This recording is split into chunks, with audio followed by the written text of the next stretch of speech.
We're live here at Limaland Motorsports Park, where the biggest race of the season once again brings in some of the biggest names in NASCAR. We'll talk to Casey Kane in the pit stop update. That's coming up. Your News Now is next. The upgrades on and around Dean White Court haven't really taken away from that vintage feel.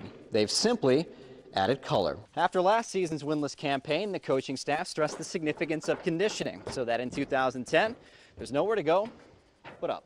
While the buzz and the adrenaline many times is more than enough to get the players through their many stops on the way to Phoenix, the real letdown comes when most of them are reassigned to Portland and grabbing their bag at the jetport. Good evening, everyone. With all the questions surrounding Maine hockey's head coaching position, today the Black Bears lost the man many outsiders felt had the answers. Amir, the saga that soiled the image of Buckeyes football finally reached its breaking point for Tressel, who after a decade down in Columbus is stepping away from the sidelines. Two of the most common questions brought up throughout the press conference, health and family, the main reasons why Meyer stepped down at Florida. Before he was able to become the 24th Buckeye head coach, it was something he had to clear with his family. Andy, the people behind the scenes here at Dutch Hollow Road work year-round for this event. With weather like this and a guest like I have here, you can certainly understand why. Joined by NASCAR driver Casey Kane. Casey, you were here back in 2007. What was it about Limaland that brought you back? Hey, Rob, that's certainly not only underway, it almost comes to a conclusion today. It's a rare day with the schedule where it's practically all for the girls. 14 girls games, 2 boys games on the slate here in Augusta. Everything you could ask for today in terms of high school basketball come tournament time. You got the bands, you got the fans, you got the drama. Fans around Sid Watson Arena in Brunswick have packed the stands for years to watch their beloved Bowdoin hockey team, celebrating with them after every goal. The same can be said of their newest follower and teammate, Harpswell resident Lucian Hodel. Coach Mahar kind of talked to us about the idea of having a kid come and be a part of our program, and we said we're all for it.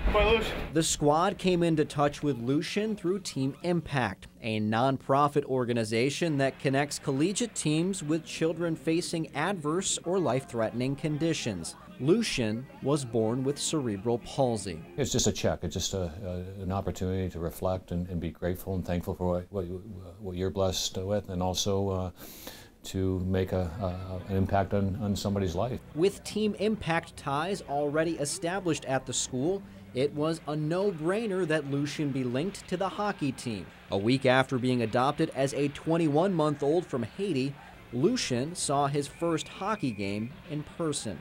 I understand you're a hockey guy. You like hockey a lot. Is that your favorite sport? Yeah. What do you like about hockey so much? Physical. Something Lucian witnessed up close and personal as his role quickly expanded from one of the guys to coach. Anything you want to say to him? Keep it up. There we go. Pretty touching moment, actually. I felt like just seeing him come in, and we had heard so much about him, but it was great to just actually see him and really be able to talk to him. He definitely brings a smile to all of our faces.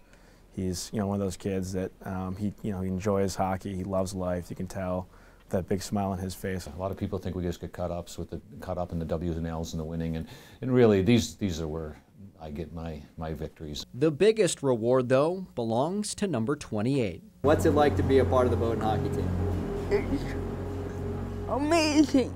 He's definitely a huge part of our team now. Since he can't walk or play hockey, it's kind of like we're playing for him in a way. In Brunswick, Csaba Sukosd, News Center. Zach Miller can get low on the wrestling mat. For him, it's not really a choice, as he was born without a femur in his left leg. I don't know any difference.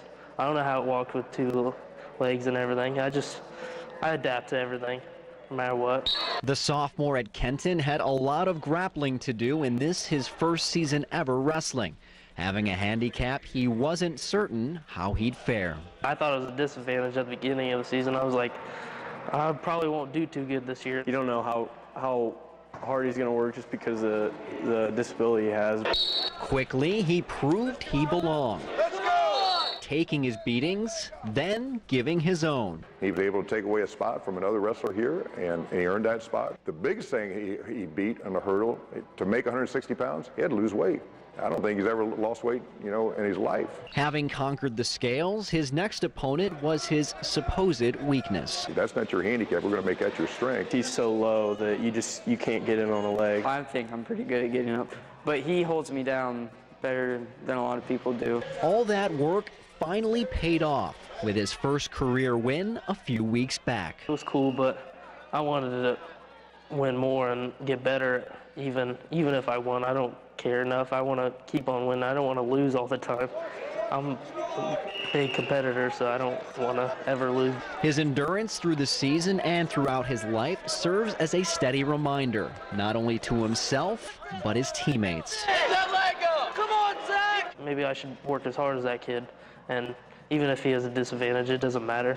He can still do it every day and work hard as possibly can. If he can do it, then I better be able to do it. I guess the best way to describe it is he's got, I'd say, more heart than anybody on the team. Then again, Zach's never had a problem picking himself up off the mat.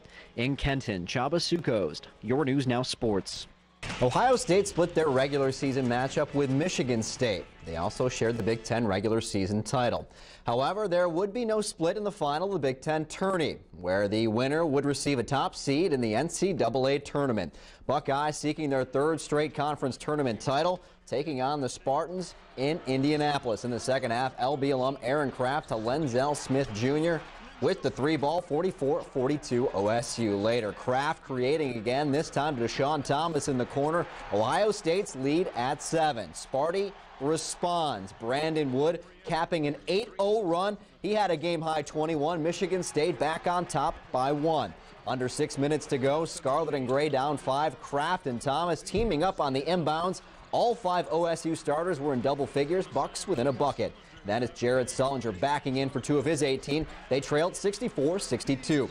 Same score, under 2 minutes to go. Draymond Green, the Big Ten Player of the Year, helps put it away. Michigan State holds on 68-64. Half the field is set for the regional finals in the high school football playoffs. Tonight, 8 more local squads had a shot at making it to the Elite 8.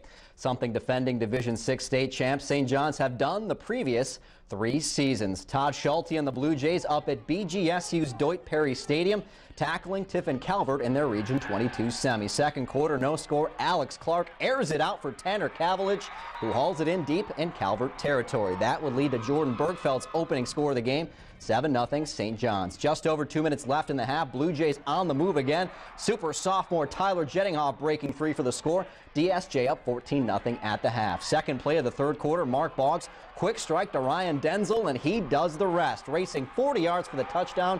St. John starts to blow it open, up 21-zip. Still in the third, they give to Jettinghoff, who bowls his way in for his second TD of the game as St. John's cruises 35-0 and are stoked to be back in the regional final for the 4th straight year. In Division 4, top-ranked Kenton has cruised throughout the season. The Wildcats are 11-0 for just the second time in school history. The last time was 10 years ago when they won their first state title. Ben Mock was the quarterback back then for that team. Another Mock leading the way now. Maddie getting some Heisman love, but let's not get ahead of ourselves. Wildcats taking on a tough Genoa squad, and the Comets come out punching Kenton in the mouth. Kyle Nutter gives Genoa an early 6-0 lead. Second quarter, Kenton trailing 9-0. Mock, the Missouri-bound quarterback, doing it with his legs. Such a great athlete. 42-yard sprint to the zone. Wildcats down 9-8 at the half, but Genoa came to play. Third quarter, Tyler Pickard rips free for a 22-yard touchdown. Comets extend the lead to 7 at 15-8. Wildcats would respond on 4th down. Mock over the middle, and the ball is tipped right into the arms of Kent State-bound Bryce Fackler inside the Genoa 15. Then it's Mock doing more damage on the ground. 209 yards rushing to go with 3 touchdowns. Kenton takes the lead and keeps it. The Wildcats win 32-22. They'll play Bishop Hartley for the regional final in a matchup of number 1 versus number 2 in the state. When I was growing up, my father, always stressed to me the little things. Don't make excuses for things. Excuses are words of failure. The game is the fun part. Training is the taxing part, so you got to push yourself to the extreme level where your body say, I cannot go there. But it really can. The toughest part is kind of telling yourself, no, finish it right now, even though your legs is tired. There's no way that the game is going to be as hard as I train. You know, if the game is going to be harder, I'm not doing what I'm supposed to be doing. There you go, just like that, just like that. You know, my grandma always tell me, you know, use things as stepping stones. You know, you can use them as a stepping stone to fall down, or you can use them as a stepping block. You want to go hard, so it's game-like. So when you get in the game, you making that move, and it's like second nature. If you're going hard, you're going to make a mistake. You cannot be perfect. Come on, stay focused, stay focused. If I miss 10 shots, stay focused. Plan on making the next one. When you become a pro, it's not about, you know, your athletic ability. It's more about mental. It's a mental game then, because there's so many people that can play the game. So now you got to start outthinking this opponent. I'm trying to focus on the small things so I can take myself to that next level. My body is looking completely better. I feel great, you know, and my confidence is, you know, is out the roof.